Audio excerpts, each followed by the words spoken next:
Mary, really knocking the cover off the ball with these earnings. You see with your outlook more than $2 billion in extra profit and a profit jump for 2026. Let me start by asking what you attribute this to. Is it just the great sales and the financing of the higher margin vehicles like a Sierra, like an Escalade? Well, first, I have to start by thanking the entire General Motors team, our suppliers, and our dealers for doing a phenomenal job. You know, 2025 was an exceptional year, especially when you look at all the challenges that we face, and I think it really demonstrates one of the core capabilities of GM, and it's our agility and our resilience. But the core of it starts with our great product portfolio, whether it's very affordable EVs like the Chevrolet Trax, all the way up to, you know, a supercar like what's behind me with the Corvette ZR1X. So couldn't be more proud of the team. The ZR1X with 1,250 horsepower. It is indeed, I would call it a hypercar, Mary. That's not the bread and butter, though, for you. You really make these highly profitable, highly capable big trucks, and Americans are buying more of those and fewer of the EVs. Do you expect to continue to sell fewer of the EVs? I know you took a $7 billion and change write-down for that business in 2025. Well, you know, the whole industry, we were on a path that we were working to get to 40 to 50% EVs by 2030. So now that the regulatory environment has changed and the consumer incentives have gone, there is going to be slower EV adoption. We're still committed to EVs, and we've got a great portfolio that we're working on taking costs out of. But in the meantime, we also have a great internal combustion engine platform. And you're right, full-size trucks are one of the strengths we have, as well as full-size SUVs, mid-size crossovers. So we really have a strong lineup across the board, and that is really what is, fueling our business success. I have had, as the host of Hot Pursuit, a Bloomberg podcast about cars, the opportunity to drive a lot of your EVs, from the Sierra EV to the Hummer EV to the Escalade IQ, and they're fantastic products. Are you not deterred that Americans aren't buying more of these vehicles? You know how capable they are. You know how useful they are in daily life. What needs to happen for more Americans to buy these EVs? Well, I think the consumer is very rational when they're making a decision about what car to buy. Let's remember, it's one of the most important and expensive decisions that they make. And one of the things we have to continue to work on to drive EV adoption is a more robust charging infrastructure. And that still is continuing to happen. So every quarter, more and more chargers are available. I think as people in their individual communities see that they've got a robust charging network and believe if they have to go on a road trip, there's that as well, they're going to make that choice. And what we do see is once someone buys an EV, they see the technology, they see the driving experience, never having to go to the gas station, and they stick with EVs. So I think it will happen over time, and that's why during this period we've already got a great portfolio of EVs. We're going to continue to take cost out to get our EV portfolio profitable, and we're going to be well positioned as EV demand grows over the next handful of years. What about the hybrids, Mary? I mean, GM was really a front runner, not only in EV technology, but in hybrid technology with the Chevy Volt. I remember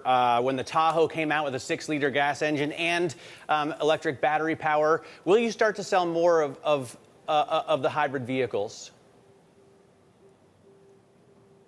Well, we have always focused, as you said, we have great hybrid technology. We have great EV technology. We're one of the few OEMs that invested in a dedicated EV platform that allows us to have the portfolio we have. So we're focused on the end game, and we have affordable EVs. So I think that's where our primary focus is. We understand the technology. We have it in other regions. You'll see us with a handful of hybrids as we move forward. But right now, our focus is really on having the right internal combustion engine portfolio and the right EV portfolio moving forward.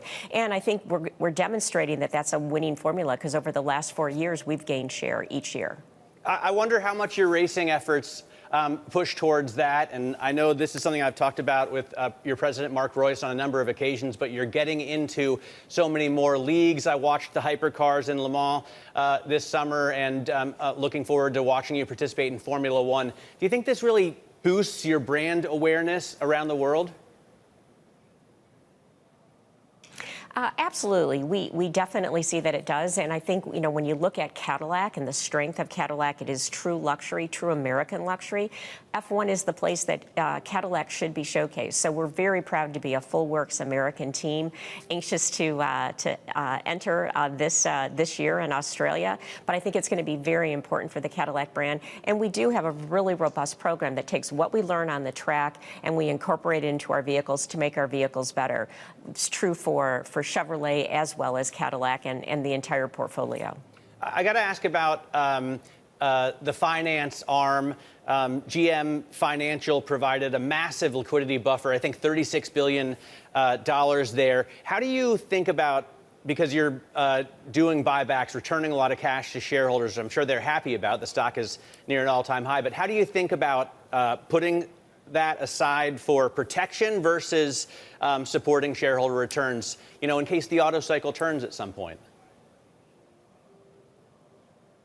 Well, we've indicated that 18 to 20 billion is our cash target. Last year, we finished the year strong at around 22 billion.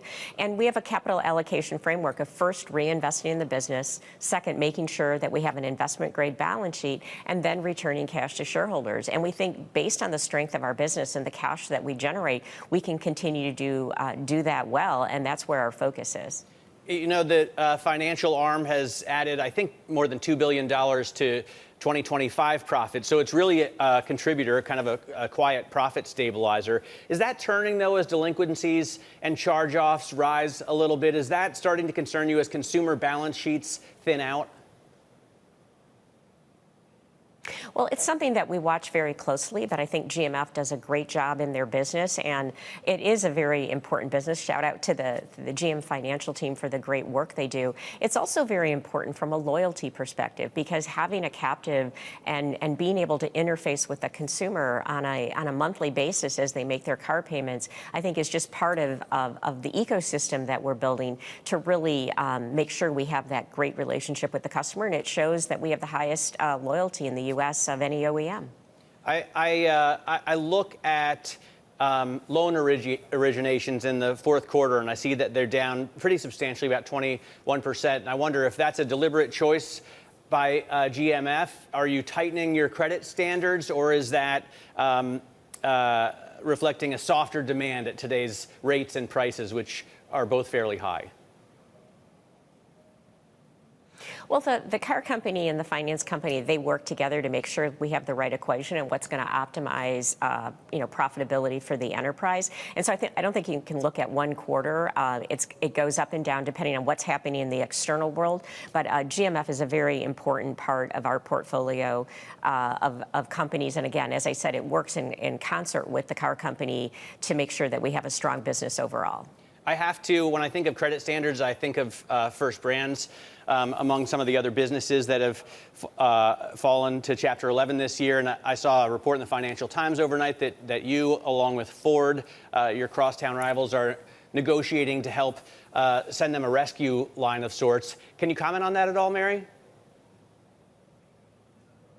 Well, what we're very much focused on is, while we make sure we have secure supply, is that transition period. So I think what you see General Motors and other OEMs working together to do is make sure that we don't have supply chain disruptions because of their financial situation. We've been working on it, but I think as we look at the immediate, what's happening next week, next month, that's the work that we're doing, as well as in parallel making sure we have longer term supply. So that's what you're seeing with that announcement. When you talk about the supply chain, I think about the concessions you're able to get out of your suppliers. I know that you're trying to keep costs down. You're under a threat of tariffs, or you already face tariffs in a lot of the places you produce. How much of those tariffs have you been able to pass through to consumers where you haven't been able to cut costs or get concessions from suppliers? I think if you look at our portfolio, I think, for the most part, we've worked to offset it, and with efficiencies, across the board, making smart decisions on where we produce.